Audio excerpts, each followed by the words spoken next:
like the drama around my... And there's the drama you can skip. Skip the drama that comes with not having your high school diploma or equivalency. Find free adult education classes near you and finish your high school diploma. Visit finishyourdiploma.org. Or text diploma to 97779. Message and data rates may apply. Reply stop to opt out. That's diploma to 97779. And leave the drama to actors like me. Brought to you by the Dollar General Literacy Foundation and the Ad Council. Adopt US Kids presents Multiple Choice Parenting. Your daughter just had her first breakup. Do you A, put yourself in her shoes? How could he do this to you? And for Sheila, she has split ends. B, console her. Oh, sweetie, this is going to happen a lot. 4, maybe 5 more times before you get married. C, take charge. Got to get this all straightened out. Give a little talking to, man to man, mano a mano. Hey, Steve. It's now a good time? No? Okay, no problem. Bye. Or D, help her find a new boyfriend. I know a great place to meet boys. The internet. Nice, single boys. Never mind. How about some ice cream? As a parent, there are no perfect answers, but you don't have to be perfect to be a perfect parent. Thousands of teens in foster care will love you just the same. For more information on how you can adopt, visit adoptuskids.org. A public service announcement from the U.S. Department of Health and Human Services, Adopt U.S. Kids, and the Ad Council. This is you. Go. Are we there yet? Are we there yet? And this is your mom when you drive her back from therapy. Are we there yet?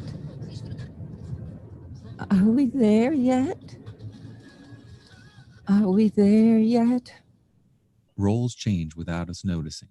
And in your new role, we help you help. AARP gives you the information to help care for your mom so that you can have patience with her, just like she did with you. Visit aarp.org/caregiving or call 1-877-333-5885 to get practical health and wellness tips to provide even better care for your loved one. Are we there yet? Remember, visit aarp.org/caregiving. AARP, we help you help. A public service announcement brought to you by AARP and the Ad Council.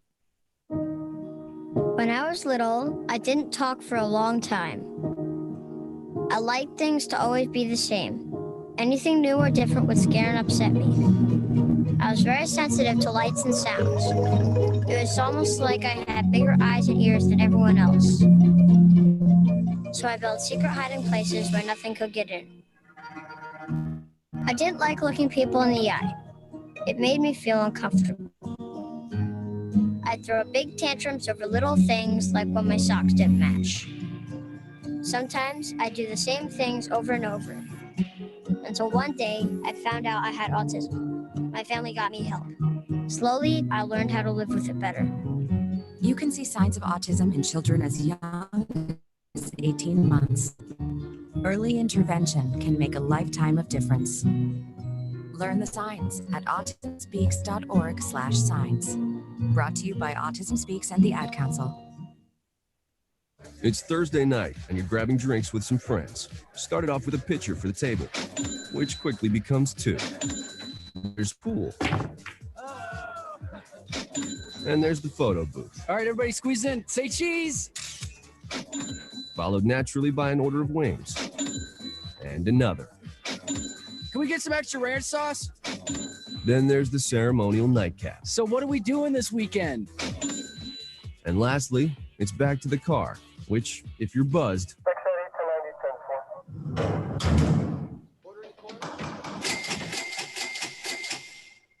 could be the most expensive night of your life. Getting pulled over for buzz driving could cost you around $10,000 in fines, legal fees, and increased insurance rates. Nothing kills a buzz like getting pulled over for buzz driving, because buzz driving is drunk driving. Brought to you by the National Highway Traffic Safety Administration and the Ad Council. You're listening to the Worldwide Sports Radio Network. You're tuned into DC's DFS Challenge with Dan Mader and Chris Pinto. live on the Worldwide Sports Radio Network. And welcome in, everybody, to the DC's DFS Challenge Show. After a 2-week hiatus, we are back. As always, I'm your host, Dan Mader, followed with my partner in crime, Mr. Chris Pinto. We're going to be breaking down all the best DFS plays for you guys on DraftKings and FanDuel tonight. And, of course, the second half of the show, we have Mr. Chaz Filardi from Sports Betting Weekly coming on newly on the Worldwide Sports Radio Network on Thursday nights now, too. And we'll be breaking down some big bets for you guys on the week. Last week, 63-63, actually won this one other time, I believe, back in September. Won last week's DC's DFS Challenge on DraftKings. You can go ahead and check it out on social media. Hit it up for this week because we'll have another winner for you guys, $100 at championshipfootball.com for November. So make sure you don't miss that at all. Before we get into our content today, Chris, how are you doing, my man? Man, great to be back, feeling good. Took the 2-week hiatus.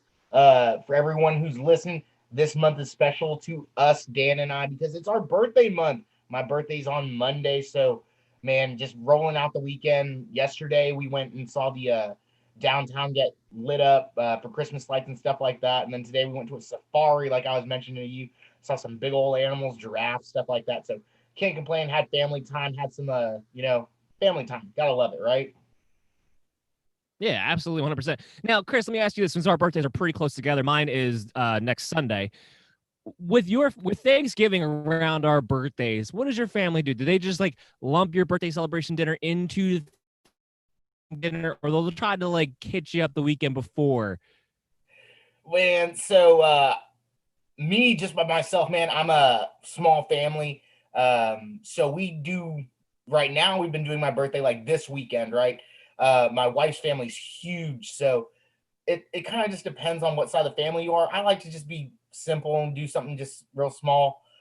So this weekend was my birthday weekend, and then I'll do Thanksgiving all by itself. You got to watch the parades. You got to enjoy all the food. Thanksgiving is its own holiday, so people who skip over Thanksgiving from Halloween to Christmas, they're missing out. They're missing out. Yeah, absolutely, 100%. Mine's a little hit or miss.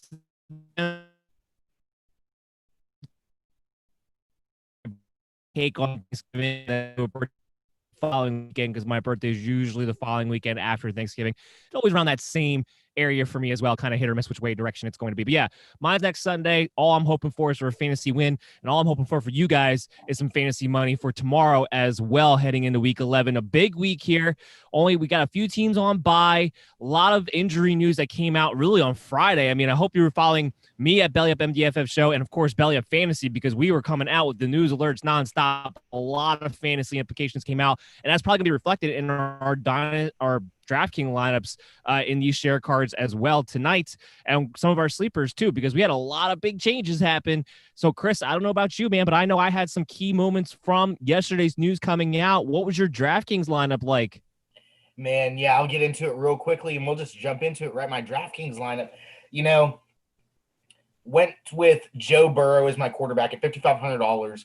The quarterback 15 points per game, about 18 points, but he's had a bye week already. He's coming into this game against the Washington football team, who's 2-7, over under 47 points.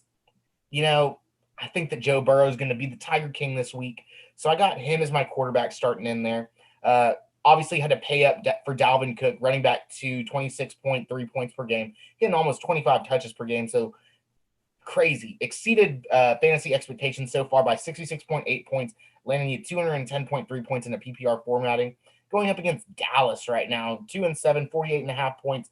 They're allowing 22 and almost 23 points to the running back position. Dalvin Cook should eat. Here's one of the guys that you were talking about. I mean, this is going to be a week that he could wind up dominating again. Oh, for sure. I believe that he's my running back one, and maybe your running back one this week as well. Yeah, 100%. I mean, PPR, I do have Kamara number one, just because, with the receptions he's been getting has actually been insane with the floor that he has there. But if it's half point, if it's standard, I have Dalvin Cook at number one heading into this week. He had 30 carries last week. He's going to have a much easier time finding lanes to run in through this week. I'll mention here with you, because you went through. I mean, Dalvin Cook is on my board as well in the DraftKings lineup. I just don't think he's one of those players right now with the way he's playing with this match against Dallas. I don't think you can win a tournament without having Dalvin Cook in your lineup right now, even if that means paying up for him at $9,000. Yeah, he's almost like that skeleton key that's going to unlock the entire, tournament pool for you. So if you don't have Dalvin Cook in your lineup, you might be missing out. And like Dan mentioned, 30 touches last week. Golly, the dude's playing against Dallas right now. 63 evaded tackles. I mean, can Dallas really handle this guy? Probably not. But like Dan mentioned, if you're not following him, you need to follow him for his injury updates and just late breaking news, because here is one of them, right? Maybe not as breaking news as some of the other ones, but Mike Davis at $6,800 instead of CMC. Currently, the running back 10 in PPR formatting is 13.7 points per game. He's getting about 14 touches per game, which is expected volume. And in this game against Detroit, who is the absolute worst against running backs, allowing almost 36 points to the running back position, with a 46.5 over-under. Fire Mike Davis up as your running back 2, maybe even your running back 1, depending on where you're going. And he's doing really great as well, averaging almost 19 routes per game along with his ground game. So 52 evaded tackles, exceeding expectations by 2.6 points. Loving me some Mike Davis, especially with CMC out. In that same right game, now too, I was going to say right now too, with Teddy Bridgewater, the idea is that he's going to play, but it has been a little bit more shaky than we necessarily thought it was going to be at the beginning of this week. We thought it was no doubt like he might be limited, but he was definitely going to go. Yeah, that was the point that I was getting to. It's like, do you believe if Teddy Bridgewater doesn't go, is it just going to be check down city to Mike Davis? The history between Matt Rule, Robbie Anderson, and PJ Walker is great going back to Temple. So I don't know. I'm really excited to see what can happen. You never cheer for the injury, but this is one of those situations where like you're okay if Bridgewater doesn't play, because I feel like obviously Mike Davis is going to do well, and then the receivers too, because I think PJ Walker is a great talent. Obviously, we saw what he could do for the Houston Roughnecks, leading the XFL in touchdowns and just lighting it up on fire, almost the Patrick Mahomes of the XFL. So I want to see this guy play at some point. Fair enough. Yeah, and then in that same game, one of the wide receivers who also might be a running back, though, Curtis Samuel for $4,700. Almost 8 touches per game, exceeded expectation by 13 points coming up into this game. And he's running 28 routes per game. Ridiculous, right? As a running back hybrid, 16% of the target share going up against Detroit. So I like this game a lot. Moving on to my last wide receiver, though, is going to be Jacoby Myers. Not that great overall, but he's been lighting up recently. He's commanded a 25% target share recently, which is crazy for this Patriots offense going up against the Houston Texans, my Houston Texans, who are just so banged up. And obviously their secondary has been the Houston Texans secondary. They're 2-7. The over-under is 48.5 points. And the Houston Texans are giving up close to 40 points per game to wide receivers. Jacoby Myers, maybe the wide receiver number 1 for the New England Patriots. So I like him for $4,900. I'm sorry. My last wide receiver is Chase Claypool, $5,100. Everyone knows about Chase Claypool now. If you don't, you need to watch the highlight tapes. He's exceeded expectations so far by 28.1 fantasy points, rounding you about 140 points per game, 70% target share from Big Ben. Going up against Jacksonville, 1-8, 46-point over-under. Jacksonville's giving up 40 points per game to the wide receiver position. Chase Claypool, man, the dude is a phenom in the league right now. Tight end position, my FanDuel tight end is probably going to be chalk. I'm sure it'll be your tight end as well. But in this game, or in DK, I'm going to go with TJ Hawkinson, the tight end number 3, 11.5 points per game, 4 touches per game, exceeded expectations by 3.2 points. So you love all these numbers and stats where he's exceeding expectations. This game is straight volume. Going up against Carolina, who is giving up about 14 points per game to the tight end position for $4,200. I'm firing up the Hawk sauce from Iowa. My flex, and this is a guy that I've been eating crow on since about week 6, I believe. Talk about him pretty much regularly on our show, Belly Up Fantasy Live. But Antonio Gibson woke up, and he's a running back 1, right? Running back 12 in PPR formatting, $5,800 on DraftKings. Going against Cincinnati, who is allowing 23 points per game to the running back position. Fire up Antonio Gibson. He's a superstar. And then rounding it out, $3,000 is the Cleveland Brown defense coming off their bye week against the Philadelphia Eagles. Not worried about Myles Garrett not playing in this game? It's more so the Philadelphia Eagles. Yeah, that's fair enough. I mean, look, no matter what defense they've played, Carson Wentz has been sacked. He's been giving up turnovers. So that is true. I actually had Cleveland in there. I took them out because they're also not the same defense without Myles Garrett. But I also did some adjustments to my lineup later on this afternoon. I wound up finagling some extra pieces around. So I want to put enough money to go with the Miami Dolphins as my defense at $3,400 against Denver Broncos. I hope Drew Lock does play. He had 4 interceptions last week. That could very easily be the case again this week. I don't care if it's right, but I don't care. I love the Miami Dolphins defense at $400. And I'll go through my lineup here with you. Taysom Hill, I think, is a free space at the quarterback position. The guy's $4,800 only on DraftKings. Look, I don't know what he's going to give you through the year. We don't have a lot of tape on him when it comes to actually throwing the football. But I do know he's going to run. And even if he Tim Tebow's it, he'll still be able to be in line to get you 20 points at $4,800. I'm going that lowly that want to be a starter. Now, of course, this is because no one expected him to be the starter until yesterday when Sean Payton comes out with the news. That kind of threw everything off. And in DraftKings, unlike FanDuel, which we'll get to in a minute, he's not eligible at the tight end position. So I do play him at the quarterback position because he is so cheap, and I know that he has a half of a floor. I know he's going to run the football. That allowed me to do a lot of other things. I talked about that. I had Dalvin Cook in my lineup just like you did. I also came back with somebody that I think is going to be a contrarian play because a lot of people are down on him right now, Ezekiel Elliott. Zach Martin is back. He practiced in full all week long. I think Zeke's going to be a little bit healthier than what he was before he came off the bye, that's for sure. But the big key was Zach Martin being there against the Minnesota defense. The holes in the middle will be there. The big thing with Andy Dalton being back for the Dallas Cowboys in this game is that the check down is going to be there. I believe Ezekiel Elliott is going to be back to getting 25 touches in this game. I'm going to take my shot, especially with a guy who's going to be a contrarian play because no one's high on him right now. I like him with this offensive line getting healthier, especially in this match against Minnesota. I know they've been playing better as of late. I don't buy in overall that this is suddenly a stout top 10 defense all of a sudden that we have on our hands. I'm going to play Ezekiel Elliott with a lot of confidence there. And then my wide receivers, I tried to go with 3 guys that are just getting a lot of targets right now because I just wanted to go with a safe floor, possibly high ceiling plays. So I went with Keenan Allen against the Jets in this game. No one's going to be able to cover Keenan Allen whatsoever. I know he didn't get double-digit targets last week. Away the first read. The Jets can't take away the first read. Keenan will be just his normal workload. Justin Herbert will get him the ball. I expect a big floor, big ceiling out of Keenan Allen for this matchup. Then I followed that up with another guy who's been getting targeted like crazy, Terry McLaurin. He's my number 3 receiver on the week, going up against the Cincinnati Bengals. I love what he's been able to do after the catch. I believe he's the number 1 receiver after the catch right now. Terry McLaurin firing him up with confidence at $6,900. The fact that he's not already in the $7,000 range is really surprising to me. I love Terry McLaurin here.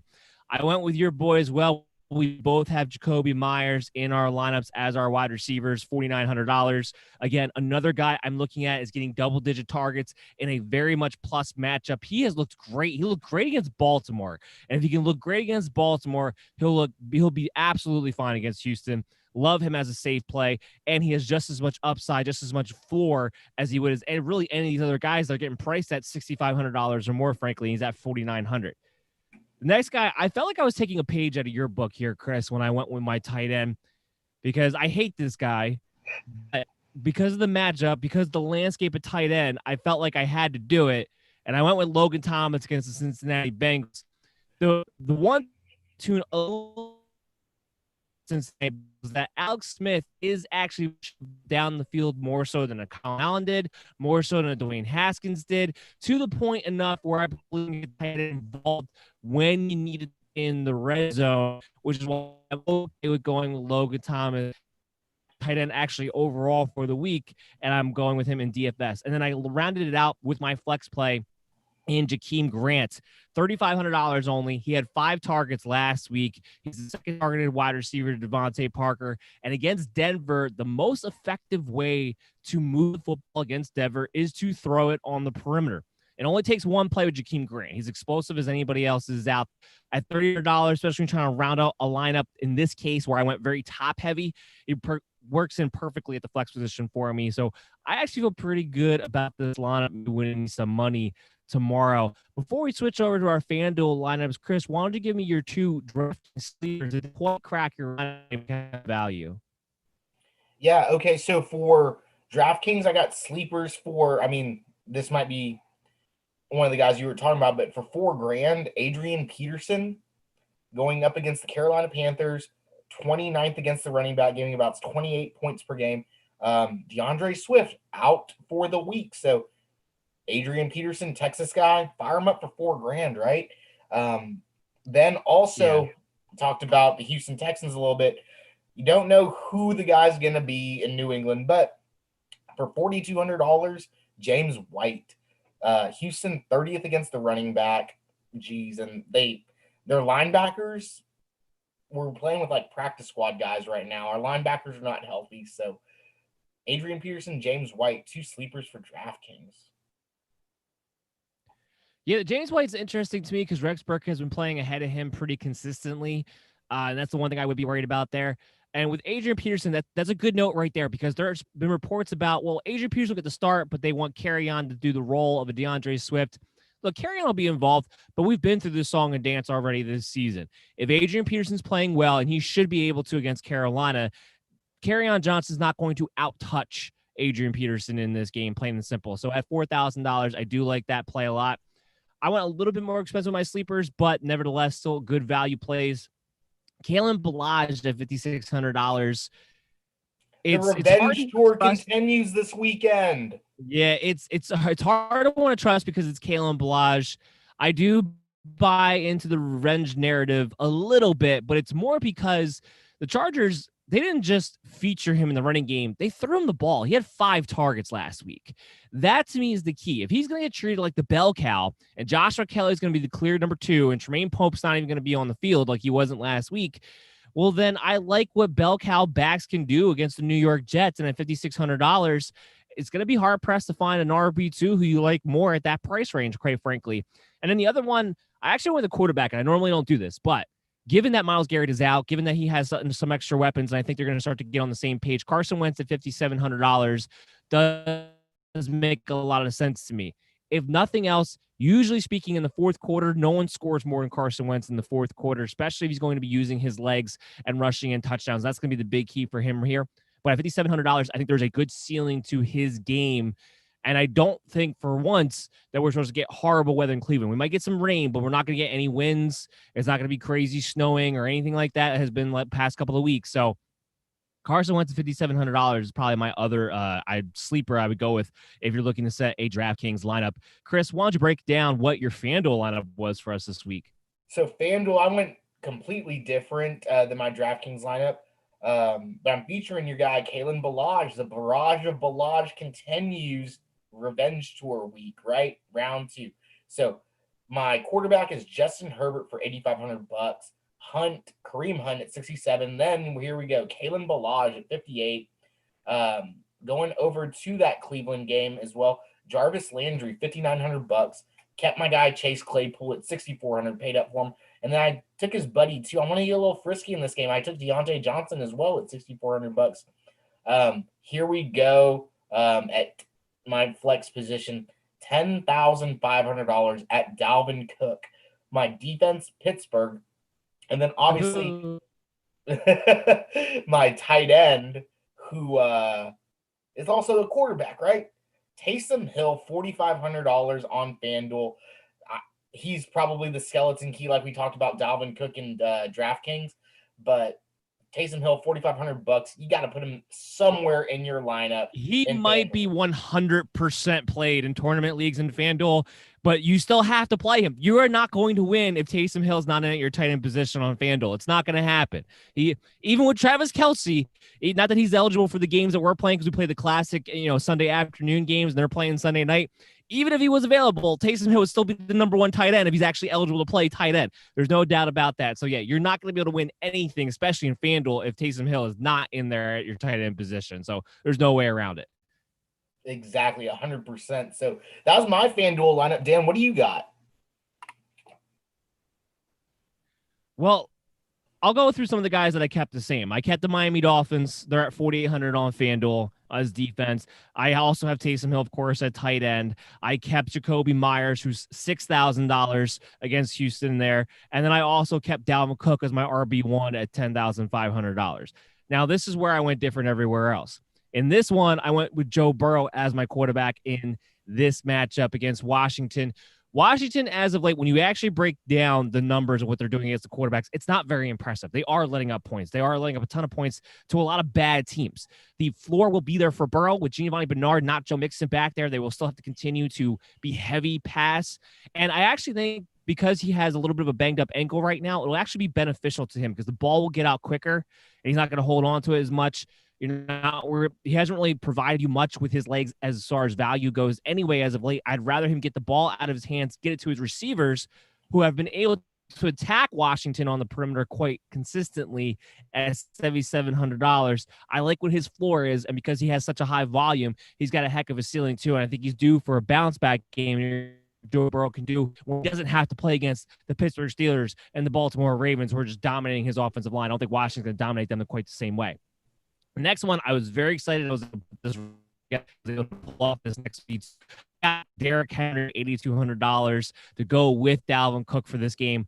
I love Derrick Henry against the Baltimore Ravens. Why? Because Calais Campbell is going to be out. Brandon Williams is going to be out of this game. So there's going to be holes that would not normally be there for a running game on top of the fact that it's Derrick Henry and he's already trucked the half the tackle coming through the hole anyway, and they're going to be able to lean on that. I actually like Tennessee a lot in this game too. We're going to talk about that a little bit when we get into the sports bets in the second half of the show. But yeah, I am big on Derrick Henry this week. In fact, I was going to pair him up with Dalvin Cook, with 2 top 5 running backs for me this week. Very excited about that. My other receiver, I went with your boy, Chris. I went with Brandon Cooks at 4 out of 4 Houston. Stephon Gilmore could be back. That's fine. He'll be on Will Fuller. Brandon Cooks, I believe he's been revenge game, but also he's been very targeted over the past month and a half now. He's been very involved in the offense. I expect it to continue.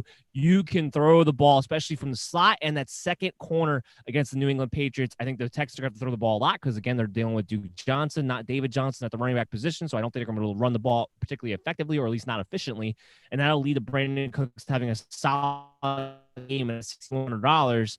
It comes down to pretty much being a steal for me at that point. I also have Deontay Johnson, like you did, at $6,400 against Jacksonville. I just trust his target share with the Steelers offense right now. And at my flex, last but not least, I had got J.D. McKissick. His target share since Alex Smith has been the quarterback is absolutely through the roof. I don't see why that would change against Cincinnati, a game that I expect to go back and forth, go all the way into the fourth quarter. He is always going to have a high target share as long as Alex Smith is the starting quarterback. So I love J.D. McKissick at $5,600 on FanDuel. So, Chris, before we get Chaz in on the other side, what are your 2 FanDuel sleepers that didn't quite make your lineup? Yeah, for sure. Real quick, like you mentioned with Brandon Cooks there, real quick, I had to look up a stat. Brandon Cooks is in the slot almost 25% of the time. That's ridiculous for his that's just ridiculous. Well, that's also why you haven't seen Randall Cobb really be that involved over the past few weeks either, because of that, because they are moving Brandon Cooks all around the field. It's become the Brandon Cooks Will Fuller show as a result of that. That's why I really love this matchup for Cooks against the Patriots here. Love it. Okay, so my 2 sleepers on FanDuel, like I went running backs for DraftKings. I'm going to go wide receivers on FanDuel just because the pricing is a little bit different, so you have a little bit more money to play with on FanDuel, but I still went cheap. I'm going with Marvin Hall of the Detroit Lions. That's a nice no Kenny Golladay, no Danny Amendola. So Marvin Hall going against the Carolina Panthers, allowing 36 points per game, 13th worst against a wide receiver. Fire him up, man. And then, I've been high on this. Well, I've been high on his boy CeeDee Lamb, but Michael Gallup going up against the Minnesota Vikings, giving up away 43 points to the wide receiver position. So Marvin Hall, Michael Gallup on FanDuel, really, really cheaply priced. So fire them up. I love it. I actually went with somebody I thought was going to be a big-time contrarian play here. I think a lot of people are looking at this as like, well, Matt Breida is going to be back, so we don't know what the share is going to be. Okay, I'm gonna try to get this right. I know, Savon right? Ahmed. Savon Ahmed. I love him a lot. $5,600. He's going to be the lead back. He can run. He can catch. He's more physical. Matt Breida, for as talented as he is, and I feel bad for him sometimes, he no matter what the situation is, no matter who the depth chart is, he's always the complimentary lightning back. That is who he is. So he's looking at a max of 8 to 10 touches in this game. Because the Dolphins have been so good on the defensive side of the ball, I think they will be in a position to try to run the clock out in the second half of this ball game. Savon Ahmed is the real deal. I think he has all three down. I think he's Myles Gaskin if Myles Gaskin had power to his game. So I think he's actually better than Myles Gaskin is. I would not put it out of the realm of possibility that he winds up being the starting running back the rest of the way for the Miami Dolphins, even when Gaskin comes back, because of how impressive he has looked and what he brings to the table, especially in the confines of Chan Gailey's system, who would rather have a featured running back that he feels like he could play all three downs and not have to worry about it, especially with Jordan Howard out. Ahmed is going to be the guy who gets the goal line carries, not Matt Breida. I like him a lot at $5,600 as a contrarian play. I think a lot of people are going to be cooling off of with Breida coming back in the lineup. The other guy I went with in the same game, KJ Hamler, $5,200. He has been targeted a lot over the past couple of weeks now.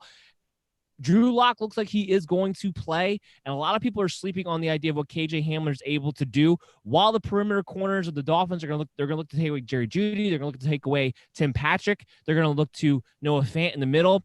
KJ Hamler, if he gets targeted 8 to 10 times like he has been over the past couple of weeks in this game, there's a really good shot that he's going to be breaking one sooner rather than later. I like him especially as a dart throw in tournament plays. What we're going to do now, though, we're going to take a quick break. When we come back on the other side, we got Chaz Filardi. We got sports bets for you for the week. So everybody stay tuned because we have a lot more for you. Ranger Station, Ranger speaking. Hi, I'd like to report a bear hug. Uh-huh, okay. Well, we were building a bonfire, and I saw some, dry brush and leaves around, so, I said to move the bonfire somewhere else, and out of nowhere, Smokey Bear shows up and hugs me. So you noticed some wildfire hazards and moved your bonfire to a safer location. Yeah. Yeah, that's Smokey, all right. He likes it when people help prevent wildfires. It hits him close to home. Not everybody gets the hug, my friend. So that's pretty special to get a hug from Smokey Bear. So it was him. Hey, guys, I told you it was Smokey. Okay, well, congratulations, my friend. And thanks for calling. There are many ways to prevent a wildfire. Learn how you can do your part at SmokeyBear.com. Only you can prevent wildfires. Sponsored by the U.S. Forest Service, Ad Council, and your state forester. Hope you enjoyed your meal. And I just want to say, he's lucky to have a brother like you. Lucky? Caring for my brother is far from easy.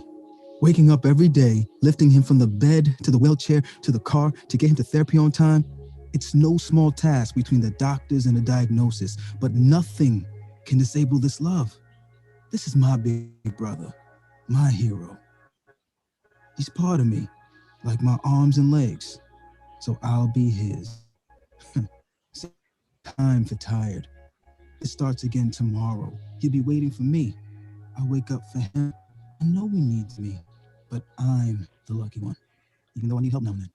If you're caring for a loved one, visit aarp.org/caregiving for care guides and community, or call 877-333-5885.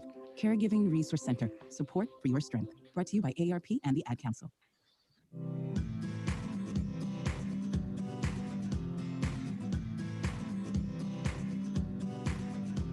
People been saying to your friend, get a different face, and posting on their feed, they're super ugly. The things they say to them online are cruel and they're not true. So stand up for you. Don't worry, I know what to do. Tell the world I see with an emoji to stop the bullies. Know someone who's being bullied online? Send the witness emoji. It looks like an eye in a speech bubble, and it's in the symbol section near the clocks in your phone. You'll let the world know it isn't cool, and you'll let your friend know you care. Learn more about the witness emoji at iwitnessbullying.org. Brought to you by the Ad Council. It's the Worldwide Sports Radio Network. This is DC's DFS Challenge on the Worldwide Sports Radio Network. And welcome back, everybody, to the show. You are listening to the DC's DFS Challenge on the Worldwide Sports Radio Network. WWS brand presented to you by Belly Up Sports. Of course, I am here as your host, Dan Mader, along with Christopher Pinto, and of course our very special guest who comes on here every single week, the one, the only Mr. Chaz Filardi of Sports Betting Weekly. Chaz, how are you doing today, man? Better than that bear. Did you see Chris just suck that thing down, man? That bear didn't stand a chance. That bear was plus 375. You know that's what I do, Chaz. Hey, you know what? It's a bye week for you, right? You know, we're not going to talk about, but yes, it is. For the Aggies, I mean. No, I'm doing good. You know, here's the thing. While I was listening to you guys, and I like to listen to you, and I've told you that because you hear stuff, and it really is. It's a weird world on what you have to look for when you're betting football nowadays. We talked about it on our show. You know, thanks to you guys, we got our little spinoff. You know, I think that's what they call them on TV when you become another show off a show. Yeah. Hey, it's been great too, by the way. Well, thank you. You know, we're still getting there. You guys make it look easier. It isn't easy, especially when you've got to run spots and stuff. But my point is, I was doing the prop meet contest, and I made the contest. It's a contest we do every week. It's the best contest because we talked about it. Yours is monthly. So every month you can join up. Ours is weekly, and really, if you have 2-3 good weeks in a row, you can win the whole thing. And I made 11 props, and I'm only supposed to have 10, and I can't blame anybody but me because I did it.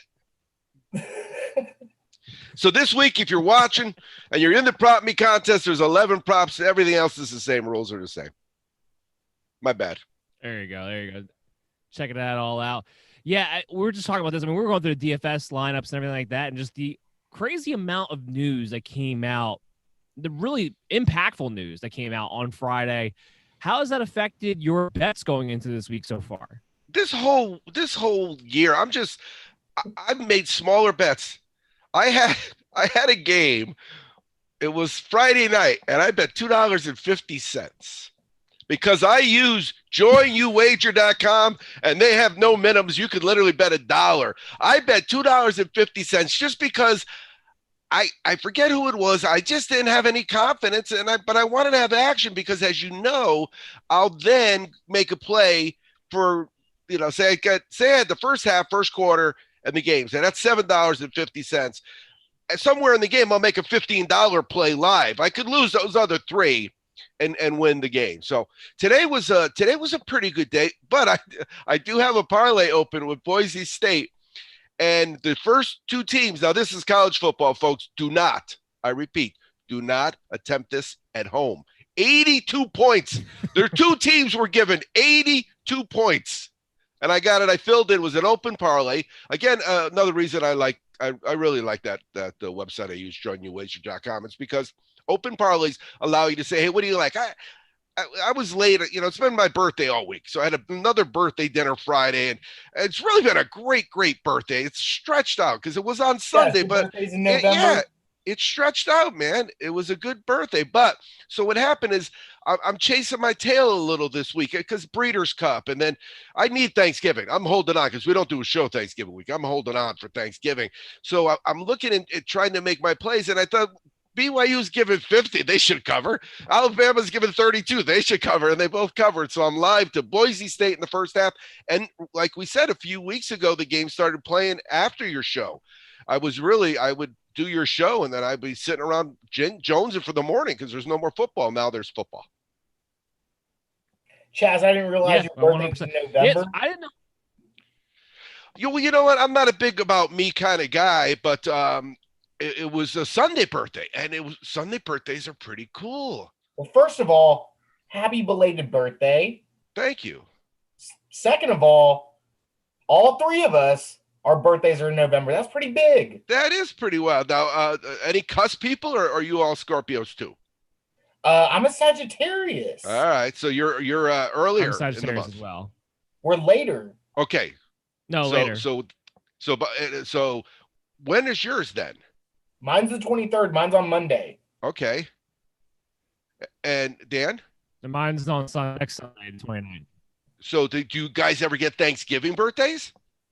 When I was born in Conroe, Well, it's funny enough. The first half of the show, we talked about that, and I talked to Chris. I said with my family, a lot of times I would wind up getting a Thanksgiving birthday of sorts, especially depending on what family members were around for that particular holiday. It happened quite a bit.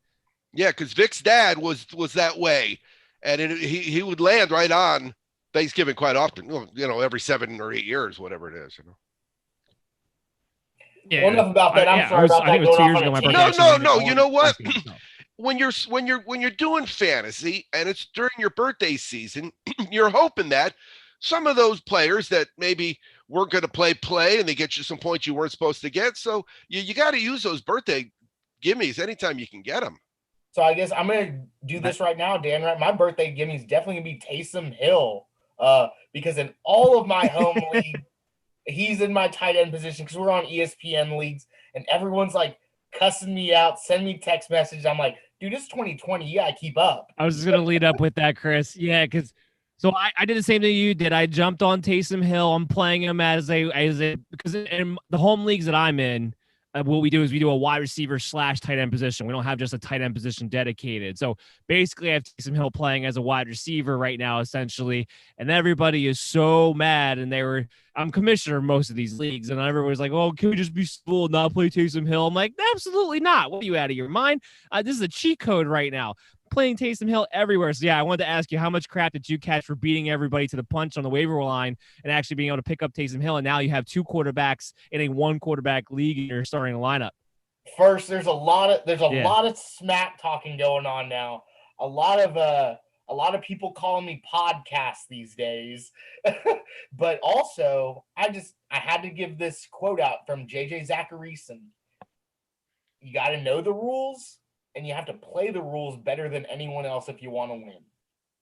100%. I just call it Belichicking. If you just Belichick, you have a better chance to win. Knowing how to win within the rules and stretch out those rules, knowing what there's not a rule for, 100%. So, Chaz, while we got you on here, man, with like we talk about, it's crazy week this week. I think even maybe more so than most. What are some of the team totals that you're looking at this week? Actually, I only have one, but I did pretty good today. I had one bad beat though. I had one team that ended up only scoring 42 and the over was 43, and they had 42 for a long time. And I think I did yell at the screen, come on, it's my birthday. It didn't work. Before I get to my team totals, the one thing you mentioned, Dan, that when you are putting the stuff out there, you're taking that information first. Well, none of the players are calling you 2 guys. Just because you guys take the time to play commissioner stuff, you still got to do the work. You still got to go find the guy because their agents aren't calling you. Right. They're calling somebody else, but you're finding it out when that person puts it out. So screw them because they could do that too. Don't take that crap. No, absolutely not. Everyone's just a hater. And I did see though that that was part of, because I pay attention to fantasy now. I watch what you guys post, and they were saying how the rules are going to change and they're going to make it, you can't be a tight end. Is he a tight end? Is he a receiver? Is he a quarterback? And I'm imagining, if you have 2 quarterbacks and everybody else has 1, you're at an advantage.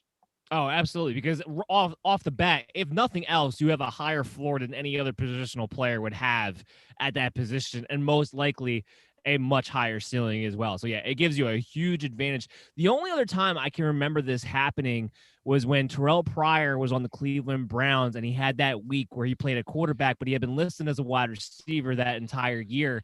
As the only other time I can even remember this happening. And even with this one, this will probably wind up being a 1-week deal as well, because once Taysom Hill plays most of this game at quarterback, he probably will only be eligible at quarterback after this week. This is not something that's going to last you out the entire season. But for this week, it's going to be a lot of fun for those of us who are able to beat out everybody to the waiver wire for sure.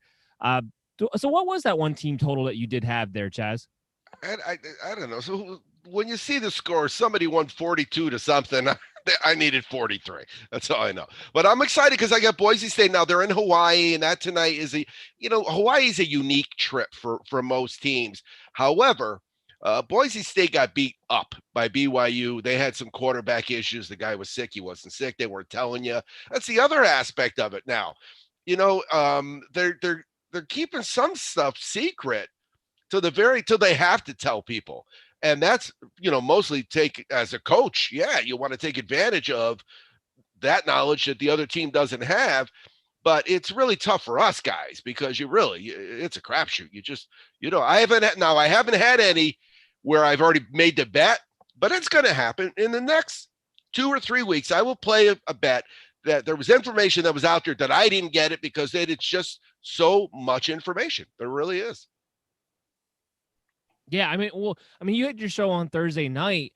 What did you guys talk about then? What were some of your big tips out of that one? Well, the big thing about our game is we bet the live. I talk about live action. We do it on our show. Every single week we have a guy come in and if you got some people out there that want to do some sports betting, but they're really not sure if they want to go all in, it's the GMF Sports Consultants. And we have John from there on every week, and they gave us a deal. It's not $199. It's not $189. It goes all the way down to $149 for the rest of the year.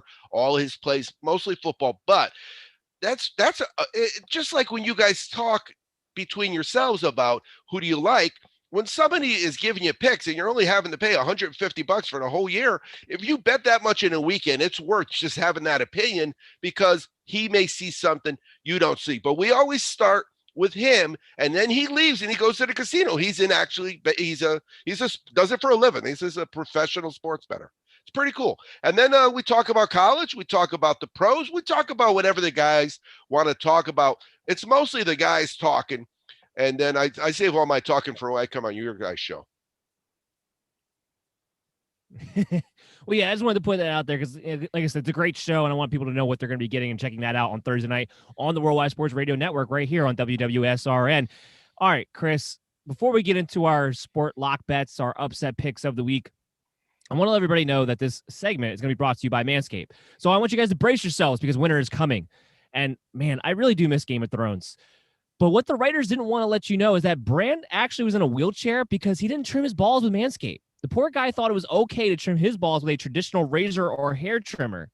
So to avoid to make that same mistake, get 20% off free shipping with the code BELLYUPFANTASY at manscaped.com. That's 20% off and free shipping with the promo code BELLYUPFANTASY, and you can avoid getting yourself put in the wheelchair by accidentally clipping the wrong thing on your body as a man. So, Chris, what is your lock bets of the week, my man? Well, first of all, my first lock bet is definitely Manscaped. Shameless plug right here. Very nicely done, sir. Right here. The weed whacker for my nose hairs. Got to get that fixed up. Thanksgiving dinner's coming up here pretty soon. So just a little shameless plug. But locks of the week for Chris Pinto are, I'm gonna do it, guys. The Chargers over the Jags. I don't care what kind of points the Chargers or the Jags are getting.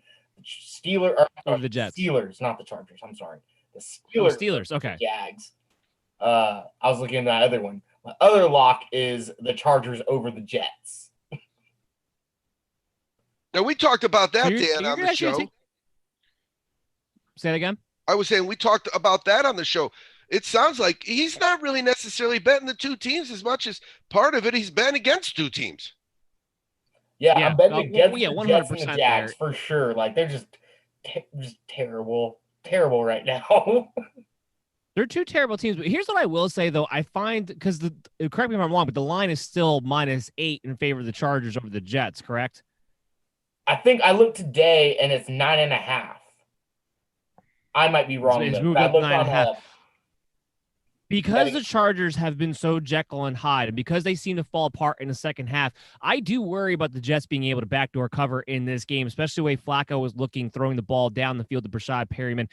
The Chargers are going to win this game. I have no doubt about that. But I thought I didn't put them as my upset pick, but I thought actually the Jets covering, I think, is actually something that's really on the table here with the way they played against the Patriots, but also the way the Chargers play, because they have not been overly impressive. A lot of people get swept up in Justin Herbert playing as well as he has, and offense doing some of the other things they've been able to do. But because the defense has been so banged up, they haven't really been able to play the way that the defense was supposed to be able to play. And that's why they've been kind of falling apart in the second half, like some other teams out there, like the Detroit Lions, like the Atlanta Falcons. It's all the same thing. When you have that Achilles heel in your secondary, it allows for backdoor covers. I would be a little, just me, I'd be a little bit concerned about the Jets being able to backdoor cover that game. I don't know what you guys think about that.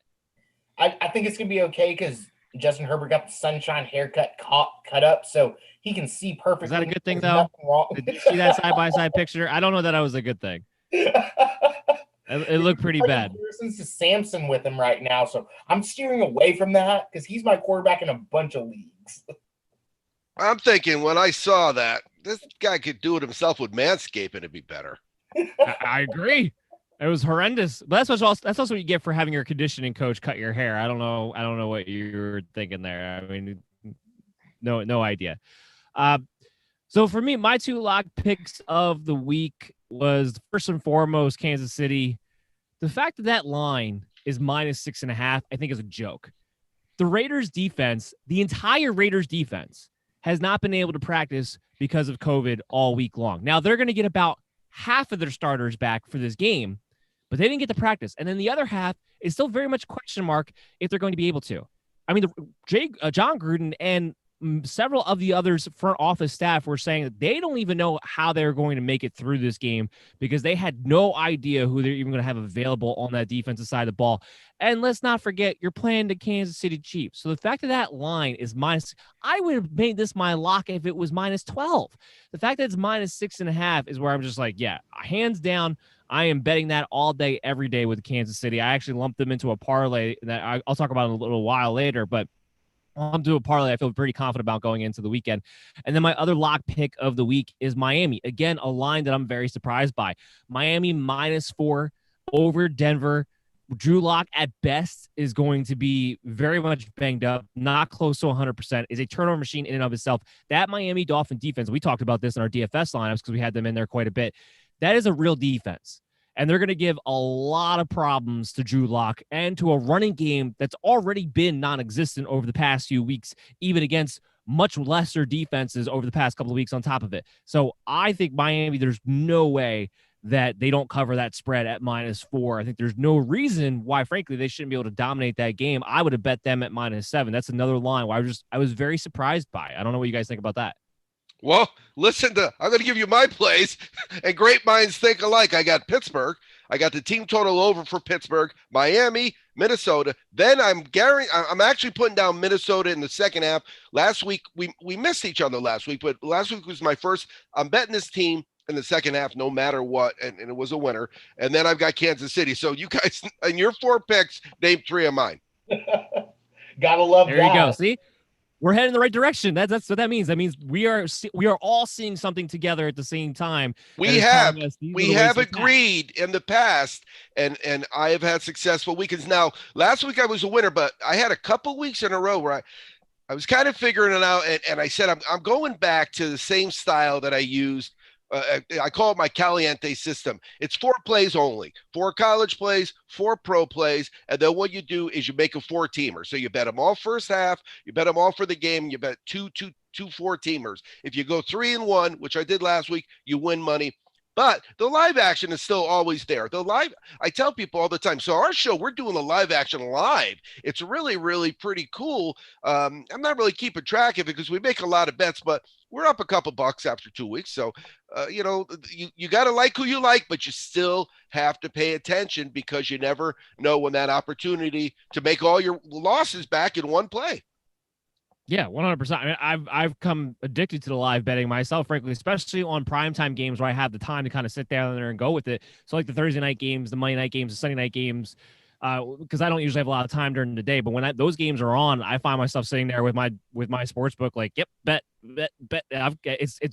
It's a great way, like you said, to make smaller bets and then still be able to make up for another lost bet that you had somewhere down the way, or just be able to kind of continue it rolling and keeping that hot streak alive. It's really a great way to kind of do mini bets and be able to make some money off of it for sure. I've definitely grown addicted to it myself. Well, and again, you mentioned a few of the games. One of the games you mentioned that I didn't have was that Jets game. So maybe what happens is the Jets take the opening kickoff and they take it back and they score a touchdown. And all of a sudden now the Chargers aren't the big favorite anymore. Right. And those but you got two things. You could watch your own bets. If you're wrong, you could catch up. Or if you're right, like Tampa Bay, I was right on, and they started slow. And then I showed somebody the score was like 43-26 or something. I said, "Do you believe I lost a bet in this game?" I did. I lost the first half, but then I won the second half and I won the game. So now a quick Thanksgiving question for you guys: do either of you have the responsibility in your families to cook for Thanksgiving? Yeah, actually, my wife and I will be hosting for both of our families this upcoming Thanksgiving, which I'll just mention this real quickly for you guys who listen to and watch the MD's Fantasy Football Show on Thursdays. It's probably not going to be at 12 o'clock. It's probably going to be much earlier than that. I'm not exactly sure what time, but we will have a Thanksgiving show on the Worldwide Sports Radio Network just to give you guys a head up. But it might be at the crack of dawn because my wife and I are going to have to be up and cooking and making everything get ready there. How about you, Chris? No, and the reason I asked, Dan doesn't sleep, so pay attention to his show because it'll come out at some point. The dude does not sleep. and the reason I ask, guys, is because Thanksgiving's great because it's one game. You don't need two TVs. You don't need it's in-screen TV, screen and screen. But if you're cooking and tensions in the kitchen, when you got things in the oven, can get ugly. And then all of a sudden, the buzzer goes off for your rolls or whatever, but you try to get a bet in, and you know what? So just you have to take the other people that you're working with in the environment of hosting in mind, because it could be pretty tense Thanksgiving Day when you're sword spitting. No doubt about it. I'm pretty lucky. Well, here's my rule for myself is. Go ahead, Chris. I was going to say I'm pretty lucky. The women in our family will cook and the men will watch football and just kind of do some stuff. My father-in-law is going to do it straight out 1950s. Nice. That's what I was thinking too. I saw a sitcom. Wasn't that on a sitcom? Like, from 80 years ago. But yeah, we just fall back into a time machine. We're here in Texas, so we it's a little bit different down here, but we will be grilling. There'll be a deep fried turkey at some point. So me and my father-in-law, my two brother-in-laws, we'll do that. But football will definitely be on. There's going to be TVs everywhere. Maybe one in the garage, probably. But yeah, I said what I said. No. Again, hey, it is what it is. I grew up in an Italian house. So trust me, they brought Thanksgiving dinner to my dad in his lounge chair, if I remember correctly. He didn't have to get up. I have to get up and go around the table and pick what I want. They brought him his plate, and they knew exactly what to put on it. You don't give the old man stuff you don't like. I'm gonna have to clip this out so my father-in-law can listen to that, because I'm sure he's gonna love that. Oh man, yeah. Yeah, like I said, the one rule that I usually will try to make for myself for Thanksgiving, because this is a first-time thing for us, would be that I would try to do a parlay before we have to start cooking for the day. So I'm not going to be doing as much live betting on Thanksgiving. It's going to hopefully come on a parlay that I've already made previous to, and hopefully I hit it, because otherwise I'm not going to be making up for it. The Sunday night game the Thursday night game, is a little bit different, but usually by then we've kind of settled down. We have everything kind of done, put away at that point. So that Thursday night game, which I believe is the Steelers and the Ravens this week, that one I'll be able to live bet a little bit more. But the day games, pretty much I had to make my bets previous to. I'm not going to be doing it while the game's going on. As we're getting down to the show here, Chris, what's your sleeper pick? I mean, I don't know if it's a sleeper pick, and everyone who has watched us prior to the past 2 weeks knows I'm going the Texans over the Patriots. I like it. That's fine. Yeah, I mean, it's a close one. There's a lot of close games this week, though, so I like that one. The Cincinnati and the football team. Yeah, I looked at that one too. The one I wound up going with, though, and I'm very happy with it, and I actually have quite a bit of money that I'm going to be betting on this upset pick, is Tennessee to win this game outright over the Baltimore Ravens. If Derrick Henry is going to be able to control this game the way I suspect he will be able to, with no Calais Campbell and no Brandon Williams on the defensive front for the Baltimore Ravens, play action will open up for Ryan Tannehill. Play action bombs will open up for A.J. Brown. I just believe Tennessee is going to be able to win this game. While their defense has not been very good, and I believe Jadeveon Clowney may not be playing in this game either, because of Greg Roman, and I've talked about Greg Roman extensively on my show, the MD's Fantasy Football Show, and all the things that I am just disturbed by with the way he's calling plays. Doesn't matter what defense they're playing against. Their offense is not allowed to get into rhythm right now with the way they're calling plays, with the way they're making personnel groupings. I don't think the Ravens are going to be able to take advantage of the fact that the Tennessee Titans don't have a very good defense right now, which I think will just lead into the Titans being able to control this game. Especially love that. I mean, the line of this one is +6.5. I think that could almost be a lock bet in and of itself for Tennessee Titans, in my opinion. But my upset pick is that they win this game outright. Right now, they're sitting at +230. You're setting some pretty good odds for the Titans to win this game outright. That's a two-teamer. Pretty much, right? Yeah. Yeah, 100%. It's a lot easier to win a two-teamer when there's only one team involved. Yeah. Exactly. 100%. And I'm looking at that. That is the only upset. I think it's one of the more confident upset picks I've really made so far this season. It kind of lines up perfectly this week. And for some reason, I think the Vegas is just not putting into the line, putting into consideration exactly what kind of Ravens team's going into this game on Sunday. And remember that they have, they being the Titans, the third best over-under record. So this year they've had 6 games go over, 1 push and 2 go under. So if you're leaning to make it a 3-teamer, text Tennessee on the money line and the over, that would get a really good payback for your buck. That would be a tremendous payback. I actually have them winning this game outright, parlayed up with the Miami Dolphins covering their line as well. There you go. And that's like one I'm feeling pretty good about. And then the other parlay that I talked about earlier was that I did some alternative lines, but I kept this Kansas City at -6.5. I went with Tennessee at +7.5 because I did this actually earlier in the week when the line was a little bit bigger, so I was getting good odds on that. And then I followed it up with just getting a safe play. Sometimes you want that third team just to boost the odds, but you want to keep it as safe as possible. I just took Pittsburgh at -2.5 just to give me a lock bet and make sure the parlay doesn't get screwed up, but get a little extra boost in those odds there. Wound up at +387, I believe, is what it wound up at when placing that bet. So that was my other parlay that I made this week. That could be, a sportsbettinglessons.com tip. When you fill in with multiple teams in a parlay, don't be afraid in the third and the fourth one to throw that on the money line, because this way you're getting such a boost from the parlay aspect that those money line bets by themselves technically would be negative, but the parlay doesn't get impacted. It may go so. Say you had that the bet you made, which was Tennessee money line and the over. Well, then you take another one that's about anywhere from 5 to 7. You can get money line and it's not that bad. Over that, of course, you're giving the money away to bet that team. But that's a great point.